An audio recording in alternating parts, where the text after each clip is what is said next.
1. How should we treat illegal aliens? A. Legal aliens are people who enter into and live in a country who are not considered citizens. These people are called aliens because they were born in a country different from the one they are trying to enter or which they currently reside in. They are considered illegal because the government of the country they are entering or residing in has not officially granted them permission to enter or stay in their territory. B. In order to find out how illegal aliens should and should not be treated, we need to understand how God instructed ancient Israel to treat the strangers, also known as foreigners, Gentiles, sojourners, etc., living with them. It is not true that Israel was a closed society composed only of the descendants of Jacob.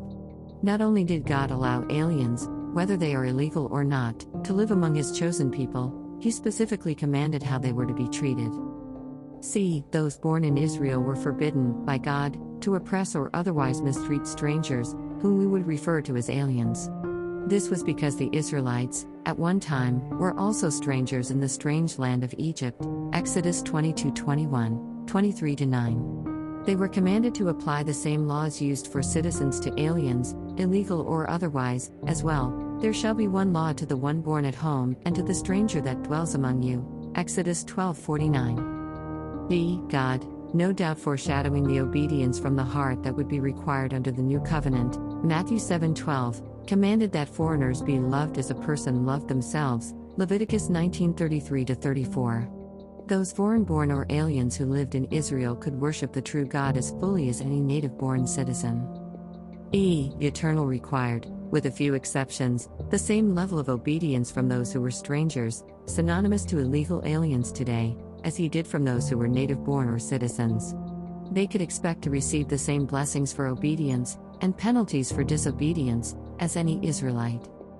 F. For example, strangers were required to keep God's weekly Sabbath day, Exodus 20:10, his annual feast days, Deuteronomy 16:14, Leviticus 16:29, and offer the appropriate sacrifices, Numbers 15:27-29. Like those born in the land, strangers could participate in Israel's sacrificial system and even take part in the red heifer ceremony, Leviticus 17:8-9, Numbers 15:14-16, 19:10. G. The basic difference between native Israelites and aliens whom humans considered illegal were that the latter had to be circumcised in order to take Passover, Exodus 12:43-48. Strangers would also not be automatically released, if they were slaves or bondservants, during the Jubilee year, Exodus 12:43-45, Leviticus 25:45-46. H. The treatment of aliens, as found in the Old Testament, was carried over into the New Testament when God's blessings would be available to all people. The leaders who gathered for what is referred to as the Jerusalem Conference, see Acts 15, understood this profound truth.